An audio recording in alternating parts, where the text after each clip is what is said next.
Bonjour, c'est Gaëlle, plus connue sous le nom de Gagastrophe. Je suis photographe ici sur les mondiaux d'athlétisme à Glasgow, en salle. Et bienvenue sur Athlètes Mondiaux. Salut tout le monde, bienvenue dans ce nouvel épisode d'Athlètes Mondiaux, le podcast 100% athlète qui donne la parole aux meilleurs athlètes du monde.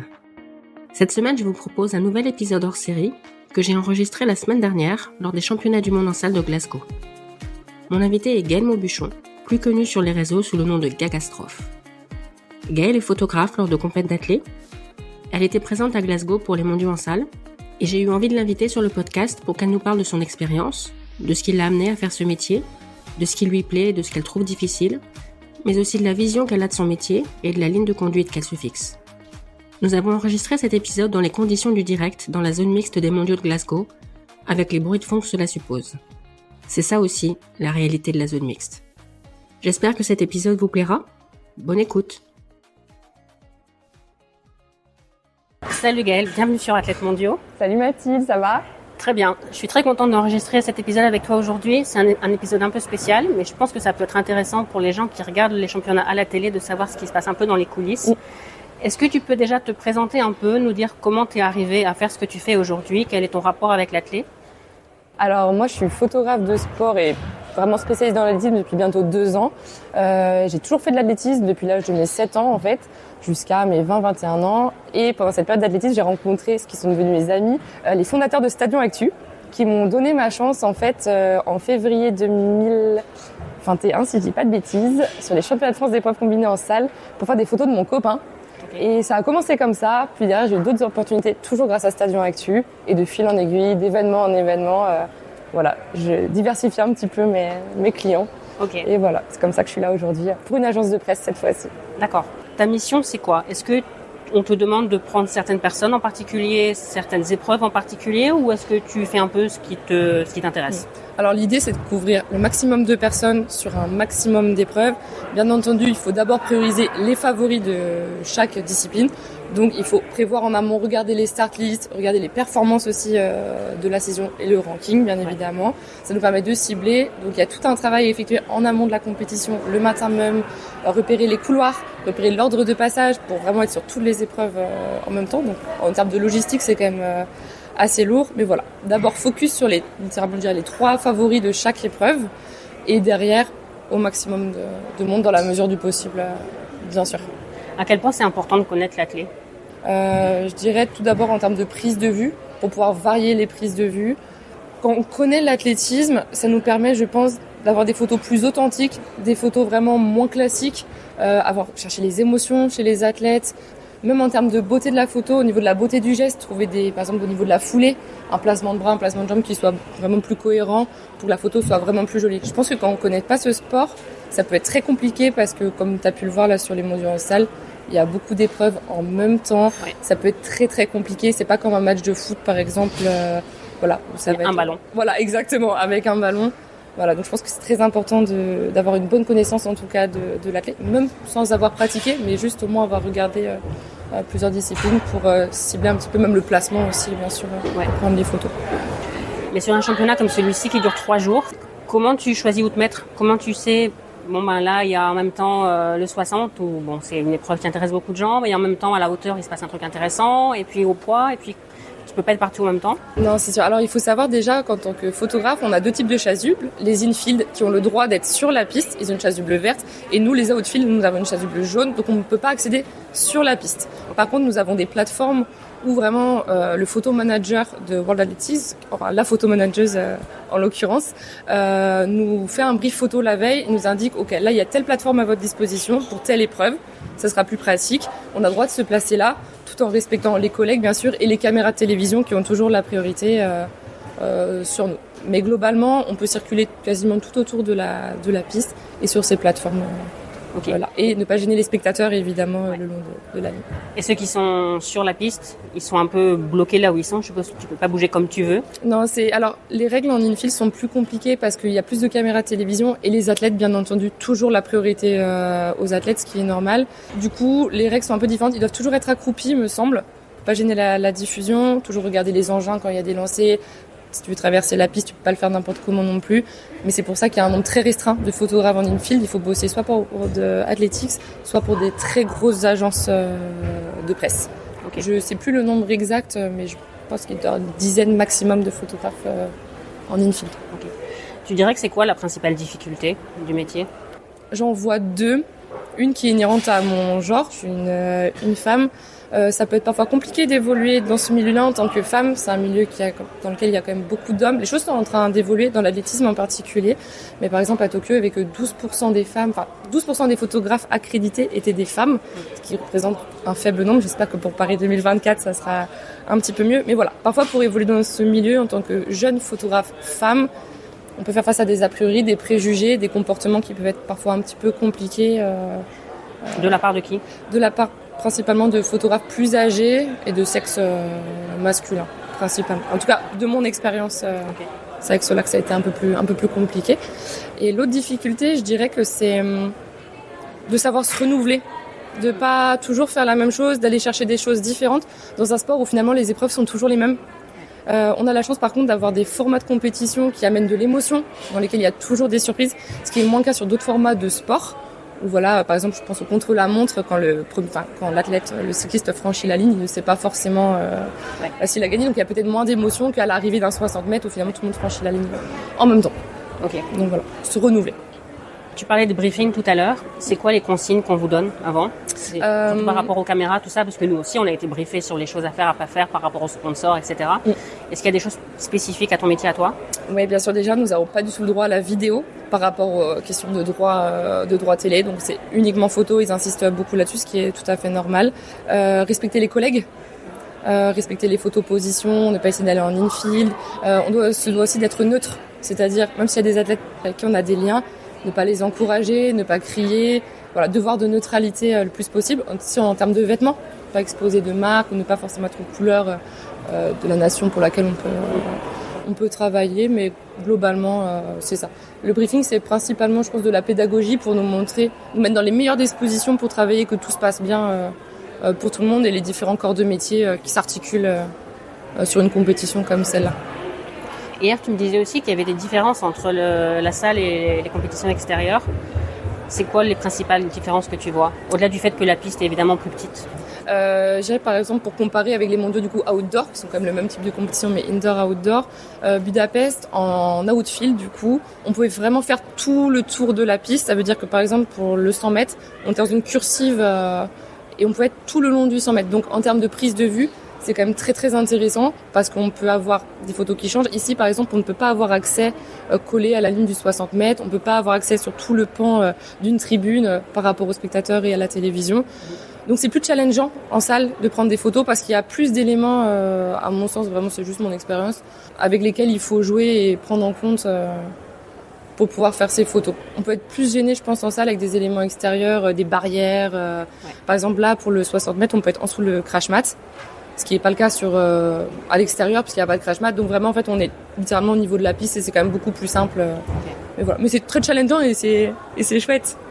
Par contre, ici, l'avantage, c'est que t'as pas d'averse, de vent dans la figure, tout ça. Ça doit être aussi difficile, des éléments comme ça à gérer quand t'es dehors. Ouais, c'est ça. En fait, tu vois, pour répondre à ce qu'on nous disait hier sur les choses qui peuvent être aussi difficiles à gérer en événement, la météo en fait partie, le froid aussi par rapport au matériel qui peut être très sensible, mais également la fatigue. Il faut savoir que sur un championnat, on voit les horaires 10h, 13h session du matin et 19, 22h, mais en réalité, un photographe, il va travailler beaucoup plus que ça entre les sessions, le soir après la session. Et sur des championnats qui durent déjà 3 jours, on peut être très fatigué. Donc je dirais la fatigue, savoir dormir quand on le peut et travailler efficacement pour gratter une petite heure de sommeil en plus. Et quand tu es sur des meetings, est-ce que c'est différent ? Bon, c'est plus court, mais au-delà de ça, il y a des choses qui diffèrent. Oui, déjà, on est beaucoup moins de photographes sur les meetings. Alors, tout dépend bien sûr du meeting. Je parlais en France principalement. On est moins de photographes, donc c'est plus facile d'être en infield. Bien sûr, il y a aussi des règles à respecter, mais qui peuvent être parfois un petit peu plus souples vu qu'on est moins nombreux. Moins de caméras de télé, moins d'athlètes aussi et moins d'épreuves. Je dirais que c'est principalement ça. Le nombre de photographes et du coup les règles qui évoluent un petit peu. Et le format est vraiment plus court, ce qui nous permet aussi d'être moins fatigués et peut-être d'être plus efficace. Voilà, globalement, je pense que c'est ça. Hier, tu me disais aussi que, à force de connaître les athlètes, tu sais un peu à quoi t'attendre quand ils vont célébrer une victoire. Certains vont aller vers la droite, d'autres vont aller vers la gauche. Je trouvais ça intéressant. Si tu peux développer un peu. Ouais, en fait, personnellement, j'ai effectué un gros travail sur les athlètes, par exemple, que je ne connais pas du tout, pour voir de quel côté ils vont célébrer. D'abord, quelle est leur célébration, de quel côté ils vont aller, leur petite mimique au départ, les regards, les positions sur la piste. Par exemple, Noah Lyles qui saute, Karsten Warholm qui fait pareil, parce que je trouve que ce sont des instants clés qui racontent vraiment une histoire, une émotion. Donc voilà, il y a tout un travail de visionnage des courses en amont, notamment des courses sur lesquelles ils ont battu des records. Et puis voilà, après, il y a les connaissances aussi des athlètes. Les athlètes français, on a l'habitude de les voir. Par exemple, à Sacha Zoya, on peut savoir, essayer de capter son regard, on connaît sa célébration, ses expressions post-victoire et post-chrono. Et du coup, c'est hyper intéressant, je trouve, de capter ces moments-là. Mais c'est vrai que c'est un gros travail de connaissance avec tous les athlètes qu'on doit cibler, en sachant que certains sont plus expressifs que d'autres. Et justement, le challenge, c'est d'aller chercher les émotions sur les athlètes qui le sont un peu moins. Et c'est dans ces moments-là aussi où c'est encore plus beau de capter. Est-ce qu'en meeting, tu as aussi certains athlètes qui te cherchent du regard? J'imagine qu'en grand championnat, c'est différent, c'est pas les mêmes enjeux. Exactement. Mais est-ce qu'en meeting, tu sens parfois que certains ont envie que tu les prennes en photo à certains moments? Oui. Surtout les athlètes qu'on connaît bien, avec lesquels on passe beaucoup de temps. Ils savent qu'on est présent sur quasiment tous les meetings, donc ils ont instantanément le réflexe de pouvoir nous chercher. J'ai une anecdote très drôle à ce sujet-là, c'est que avec Sacha on s'entend bien. Il fait champion d'Europe à Espoo en U23 cet été. Du coup, je sais qu'il posait pour ma caméra, et quand il a posé avec les drapeaux avec Erwan Sina et Simonelli qui terminait deuxième, il leur a dit en anglais, vous regardez que sa caméra à elle. Et j'ai trouvé ça très beau et vraiment touchant de sa part. Donc voilà, c'est une petite anecdote. Une belle reconnaissance. Oui. Quand ça se passe pas bien pour des athlètes, moi j'ai vu hier en zone mix certains passer devant moi en sanglots. Évidemment que je les ai pas arrêtés. Comment tu réagis dans ces moments-là? Tu te dis que c'est aussi une autre émotion qu'il faut l'immortaliser, ou alors tu les laisses tranquilles? Je pense que ça dépend vraiment du contexte. Je pense à Maria Vicente hier qui s'est malheureusement blessée au 100 hauteur de l'heptathlon. Quand on comprend qu'il y a une blessure et que derrière il y a un rêve qui s'effondre, pas seulement sur cette compétition, mais aussi pour les Jeux Olympiques à venir, personnellement, je prends pas de photos. Parce que je pense que le respect de l'athlète, en tant que photographe, ça passe avant toute chose. Ce sont pas des objets, ce sont des êtres humains, ils ont à cœur des émotions. Faire des belles photos, oui, mais pas à tout prix. Ouais. C'est vraiment ma ligne de conduite, et si c'est comme ça, je ne publierai pas. Si par malheur je vois une chute ou quelque chose de grave, ou un athlète vraiment malheureux, je vais pas publier et me servir de cette photo. Elle partira à la poubelle directement. Et quand tu traites les photos, ça t'arrive d'être surprise de voir certaines choses que tu n'avais pas vues en direct? Ouais. Je sais pas, à l'arrière-plan ou la réaction de quelqu'un, un truc marrant? Ouais, déjà, il faut savoir qu'en tant que photographe, alors je sais pas si c'est juste moi ou d'autres, on a du mal à suivre les épreuves. Par exemple, on va photographier une course, on peut avoir aucune idée de qui a vraiment gagné, surtout sur les courses courtes où ça se joue au sprint, etc. Istanbul, Josko Mate qui finit 3e, il y a un athlète espagnol, Lopis, il me semble, qui chute. Je ne l'ai absolument pas vu en direct, je n'ai pas compris que quelqu'un était tombé. Je l'ai vraiment vu entrer dans mes photos. Bien sûr, j'ai supprimé ces photos, mais c'est surprenant parce qu'en fait, on est sur l'événement, on est à 100% sur l'événement, on essaie de couvrir le maximum de choses, mais finalement, on ne suit pas grand-chose, on n'est pas au fait de tout. Et c'est souvent finalement en regardant mon téléphone et en regardant les résultats ou les messages qu'on peut recevoir de nos proches et dire « Ah, t'as vu ça ?» En fait, non.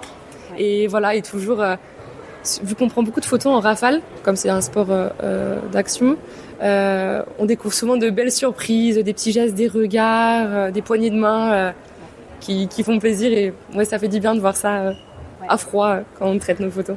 Mais au final, tu regardes la compétition à travers ton objectif? C'est exactement ça. Avec ça. tes yeux, tu vois pas grand-chose? Avec les yeux, on voit jamais rien. Ou alors si on prend le temps de le faire, c'est qu'on a déjà sécurisé suffisamment de photos en amont et qu'on peut se dire « Ok, là je souffle et juste je profite parce que j'ai la chance d'être là aux premières loges pour assister à tout ça. » Ouais. Une fois que, par exemple, hier soir, la session était terminée, c'est quoi le travail que tu dois faire après? Peut-être qu'il y a des choses que tu fais tout de suite et d'autres choses qui attendront la semaine prochaine. Comment tu t'organises? Alors, comme là, c'est pour une agence de presse, le but, c'est de livrer les photos tout de suite. Donc, pour une agence de presse, il y a plusieurs choses à respecter. Nos photos doivent être légendées, avec le nom de l'athlète, sa nationalité, l'épreuve, le type de compétition et le jour où ça a été pris. Donc ça, on utilise un logiciel, mais ça veut dire qu'il faut sélectionner nos photos, les importer, les traiter, puis les légender. ça représente plusieurs heures de travail. C'est pour ça qu'on est obligé de faire des choix dans ce qu'on envoie.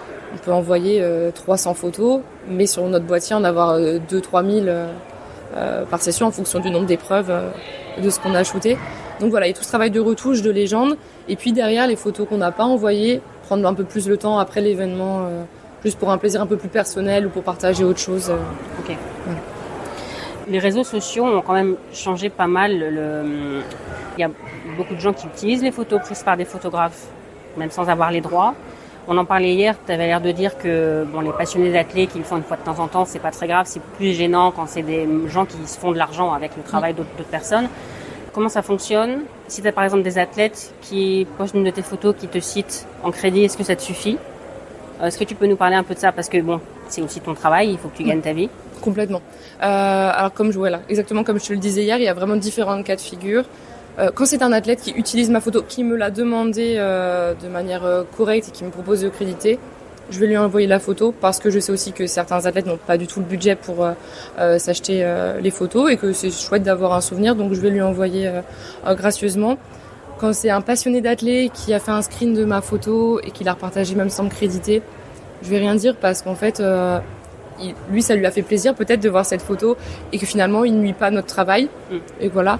Quand c'est une marque qui fait un screen, qui connaît les règles, qui connaît le coût des photos et qui veut générer de l'argent dessus sans nous créditer en plus, là par contre j'envoie un petit message et j'essaye de discuter de manière courtoise bien sûr pour qu'on puisse se mettre d'accord sur un arrangement, soit retirer la photo, soit la régler ou même dire pour cette fois ça peut passer si tu es de bonne foi que tu ne le savais vraiment pas, mais par contre à l'avenir les règles c'est tarifé et c'est comme ça. Est-ce que tu as un moment où vraiment tu étais au bon endroit au bon moment, où tu as pris une photo, limite tu visais une autre épreuve et tu t'es retrouvé au bon moment, au bon endroit? C'est une bonne question. Je suis en train de faire défiler un petit peu les événements. Ça a dû m'arriver parce que même si on connaît le sport, parfois il y a quand même une grosse part de chance dans notre placement. Ça peut se jouer vraiment à rien du tout. J'en ai une, mais c'est pas dans l'athlétisme, du coup, je sais pas si ça peut le faire. J'ai couvert la finale de rugby à 7 à La Défense en octobre. Je sais plus les deux équipes qui s'affrontaient, mais il restait très peu de temps et j'ai décidé de changer de côté.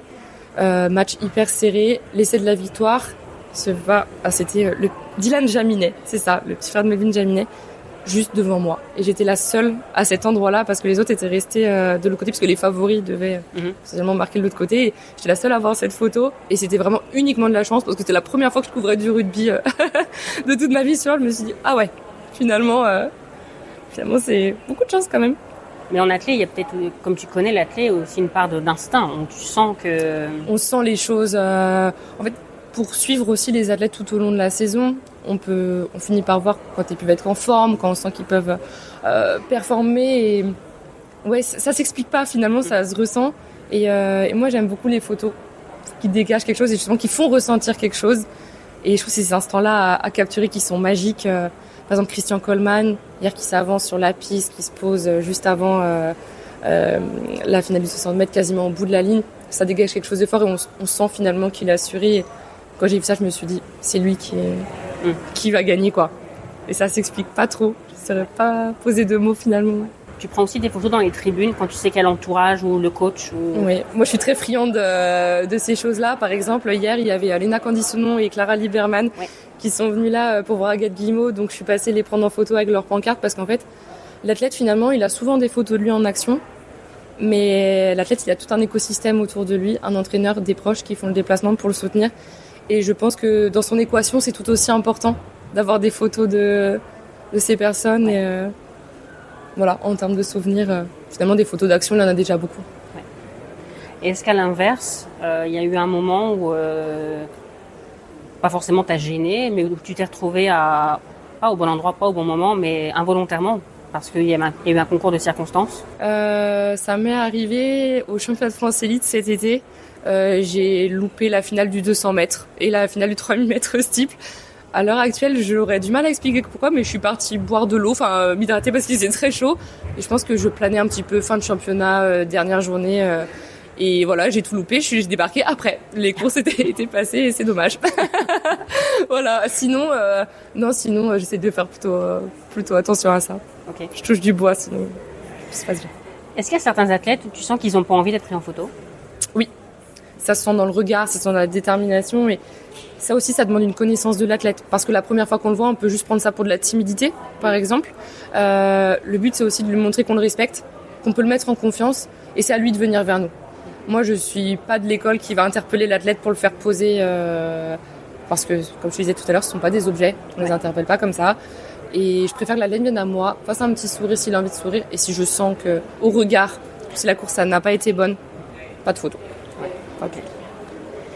Et on voit souvent, après des victoires, un peu les mêmes photos dans chaque cas. Bon, les photos avec les drapeaux, le tour d'honneur, quand il peut y avoir un tour d'honneur. Ces photos-là, elles sont intéressantes, ou alors on les fait parce que il faut les faire. Ouais. Je vais donner mon avis, donc je sais que ça sera pas partagé par toutes les générations de photographes. À mes yeux, ce sont des photos utilisées majoritairement par de la presse, parce que c'est ce que la presse recherche, ce qu'il va vendre. Mais en tant que passionné d'athlétisme et passionné de sport, c'est pas du tout ce qu'on recherche. Et de mon humble avis, je pense qu'il y aurait tout un travail au niveau de la presse. Je sais que les choses vont pas bouger, mais même en tant que lectrice d'un journal, c'est pas du tout des photos que j'ai envie que je prends plaisir à regarder, en fait, parce qu'elles sont classiques, des photos typées presse. Et voilà. Mais c'est intéressant cette question, parce que j'ai l'impression que toute la jeune génération de photographes, finalement, on fait moins ce type de photos. On le fait juste parce qu'on doit le faire, mais ça va prendre 2 photos dans notre série de photos, quoi. Donc voilà. À mes yeux, elles n'ont pas tellement d'intérêt, mais ça reste très personnel. Et c'est quoi alors une bonne photo? Une bonne photo pour moi, c'est un cassé sur la ligne. Je pense au cassé de Willem Vellosian à Miramas qui regarde direct Just, et Just qui regarde Willem. Pour moi, ça c'est une photo incroyable. Un cri, Sacha Zoya qui gagne à Albi, Marie-Julie Bonin sur son titre à Espoo qui franchit la barre et qui direct crie, comprend. Pour moi, c'est les meilleures photos qui soient, mais surtout, j'aime beaucoup le jeu. Par exemple, je pense à une photo de Marie-Julie à Espoo qui franchit sa barre au 3e essai en qualification avec Daniel Dosevi, son entraîneur, en flou en premier plan, qui regarde MJ et MJ en arrière-plan qui est contente. Voilà, moi, c'est mon kiff de faire ce genre de choses, parce que je trouve que ça montre tous les côtés finalement de l'athlète en tant que performance, mais aussi la relation entraîneur-athlète qui est primordiale, et je trouve que les coachs sont pas forcément suffisamment mis en valeur, en tout cas. Voilà. Mais pour pouvoir la prendre, cette photo, il faut connaître Marie-Julie, il faut savoir que le coach est Damiel, et qui est Damiel, et que c'est lui dans les tribunes. C'est exactement ça. Ouais. J'ai de la chance de bien les connaître, donc c'est pour ça. Mais oui, il faut repérer, en fait. Quand on arrive sur un stade, repérer où sont les zones coach, repérer comment ils vont se discuter. Est-ce que l'athlète, par exemple, va revenir discuter avec le coach après chaque saut? Est-ce qu'ils vont se parler à distance? Est-ce qu'ils vont se taper dans la main? Voilà, les petits rituels. Voilà, je pense qu'il faut vraiment connaître ces petits trucs-là. Après, tout dépend du type de photo qu'on veut faire, mais si on veut faire des photos qui changent un petit peu, okay, je pense que c'est nécessaire. Par rapport au matériel que tu utilises, hier, tu disais aussi qu'il y avait du matériel en prêt ici. Oui, exactement. On a la chance d'avoir sur les championnats du monde, donc indoor comme outdoor, 3 marques qui sont présentes. Je ne sais pas si j'ai le droit de les citer. Il y en a 3. Okay. Il y a 3 marques, dont une qui est sponsor de l'événement. Et on a la chance de pouvoir emprunter gratuitement du matériel, que ce soit un appareil, donc un boîtier, comme un objectif photo. Il y a des règles différentes selon les marques, mais par exemple chez la marque que j'utilise, on peut l'emprunter pour une session, donc matin ou soir, en sachant qu'on peut le ramener après la session du matin et le réemprunter l'après-midi, ou changer complètement de boîtier, quoi. Et c'est vraiment hyper pratique parce que le matériel a un coût très important. On peut pas se permettre forcément de dépenser des 1000 et des cents dans du matériel. Le matériel évolue aussi très régulièrement. Donc voilà, là ça nous permet de tester, prendre des repères et pourquoi pas derrière investir, mais et de se faire plaisir aussi, parce qu'on est là pour ça avant tout. Et si tu as un problème avec ton appareil qui tombe en panne pendant le championnat, il y a une équipe qui est là pour réparer ou... En tout cas pour la marque que j'utilise, parce qu'on a eu cet échange hier pour une amie photographe qui a eu un souci avec son appareil, il n'y a pas d'équipe vraiment pour réparer les choses comme le focus qui peut être cassé, etc. Par contre, ils peuvent faire un check gratuit, toujours, nettoyer ton appareil et voir ce qui va pas. C'est peut-être pas dit qu'ils puissent le réparer sur place en fonction du problème, mais si c'est peut-être quelque chose qu'ils peuvent faire ou quelque chose qui n'est pas trop grave, oui, ils peuvent en tout cas faire un check et nous le nettoient gratuitement, ce qui est quand même déjà une grande chance. Ok. Est-ce qu'il y a autre chose qui te semble intéressant, dont on n'a pas parlé et que tu aimerais dire maintenant ? Je réfléchis. Oh, c'est dur parce qu'il y a plein de choses qui sont intéressantes. Je dirais que avant d'être dans ce milieu, en tout cas de couvrir des événements comme ça, j'imaginais pas à quel point ça pouvait être difficile d'être photographe et de tenir sur la durée sur un événement comme ça. Je pensais innocemment que les photos, sur une session du matin, de 10 à 13h, à 14h, on avait fini. Je sais pas si c'est parce que je suis désorganisée ou pas assez efficace, mais je voudrais juste te dire qu'en fait, c'est hyper physique et que c'est important d'être en forme, de faire du sport à côté, de bien manger, parce qu'on n'a pas forcément l'occasion de bien manger sur l'événement, parce qu'on finit très tard et que tout est fermé derrière, donc on prend des fast-food, ou voilà, de boire beaucoup d'eau, parce qu'on s'hydrate très très peu, et on s'en rend compte, on peut passer toute une journée sans boire et sans aller aux toilettes. Donc ça peut être dangereux pour la santé, et également avec le poids du matériel. C'est quelque chose que j'ignorais avant parce que j'avais pas conscience du poids que ça représentait, mais physiquement on est tous un peu cassés rapidement. Tu as participé à quel championnat avant celui-ci ? Donc j'ai fait les mondiaux de Budapest en extérieur en août dernier, les championnats d'Europe Espoir à Espoo en juillet dernier, et puis les championnats d'Europe en salle à Istanbul. Et le tout premier événement international que j'ai fait, c'était les championnats d'Europe à Munich. Expérience incroyable, ambiance de connaisseurs, et c'était vraiment super. Pour être ici, il faut postuler. Alors, il faut savoir que déjà le processus d'accréditation est différent via World Athletics que European Athletics. Okay. Donc World Athletics, il faut passer par la Fédération française d'athlétisme qui derrière nous envoie un code ou non pour pouvoir accéder à la plateforme d'accréditation et effectuer notre demande pour notre client. Par exemple, je sais que pour l'agence de presse, je dois demander à mon agence de presse une lettre de demande d'accréditation, une lettre de mission, que je transfère à la personne chargée de la presse à la Fédération française d'athlétisme, qui derrière me dit oui ou non, m'envoie le code, en sachant qu'ils n'ont pas du coup eux la main sur ce processus d'accréditation. Et puis derrière, on peut s'accréditer et après on attend. European Athletics, ça a un petit peu changé pour les championnats d'Europe à Rome. Pour Munich, on pouvait juste remplir un formulaire, on attendait oui ou non. Et cette année, en tout cas pour les médias type Stadium Actu pour lequel je vais collaborer à Rome, il faut également passer par la Fédération d'athlétisme qui la demande à European Athletics si c'est possible ou non. Et European Athletics nous renvoie un lien qui nous permet de nous accréditer. Ok. Voilà. Oui, j'ai l'impression qu'ils font quand même attention à, bon c'est logique, mais à pas accréditer tout le monde. Moi, je le vois dans mon job à moi. On est genre un 5e ou un 6e des candidats à avoir été acceptés. Et j'ai appris hier qu'ils avaient demandé à la FFA ce qu'ils pensaient de moi avant de m'accepter. Donc après, c'est sûr qu'on a des postes stratégiques où si on n'a pas les bonnes intentions ou si on ne connaît pas bien le sport, on peut gêner, on peut... Exactement. En fait, je pense qu'ils font attention à qui ils accréditent parce qu'on n'est pas là pour être des fans. On est là en tant que professionnels. C'est quelque chose qu'on peut voir parfois chez les photographes, des photographes qui demandent des selfies avec les athlètes. Or, on est là pour travailler. On peut apprécier très fortement un athlète, mais on se doit d'avoir une posture professionnelle. Et c'est pour ça, je pense qu'ils assistent aussi sur le devoir de neutralité derrière. Et en effet, ils peuvent pas accréditer tout le monde parce que les places sont limitées. Comme tu disais, tu vois en infield, en outfield, si on était une centaine de plus, on ne pourrait pas travailler dans des conditions correctes. Donc ce que tu me dis par rapport à ton poste, finalement, ne m'étonne pas. Il faut savoir qu'un journaliste, un content creator doit savoir parler, mais aussi respecter l'athlète, se tenir. Et je sais qu'en tout cas, en photo, voilà, si on se met à faire de la vidéo, qu'on ne respecte pas les règles, l'Athletics veille au grain et les accréditations peuvent tomber et ne plus jamais être obtenues par la suite. Bon, écoute Gaëlle, je vais te laisser aller travailler. Là, Merci on est beaucoup. au début de la deuxième journée. C'est encore une longue journée qui nous attend, toi comme moi. Oui. Mais avec de belles épreuves au programme, donc je pense qu'on va se faire de beaux souvenirs encore. Et merci beaucoup à toi pour ce moment. C'est trop chouette. Salut. Merci Gaëlle d'avoir accepté mon invitation. J'étais ravie de faire ta connaissance à Glasgow. Merci à vous d'avoir écouté l'épisode jusqu'au bout. Je vous mets dans les notes le lien pour aller découvrir le travail de Gaëlle. N'oubliez pas de vous abonner au podcast pour ne pas manquer les prochains épisodes. Laissez 5 étoiles et un commentaire sur Spotify et Apple Podcast et parlez du podcast autour de vous. Ça ne vous prendra que quelques secondes, mais ça peut faire une vraie différence pour l'avenir du podcast. Vous pouvez aussi soutenir le podcast via Tipeee.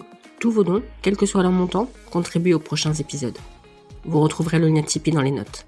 Merci et à la semaine prochaine.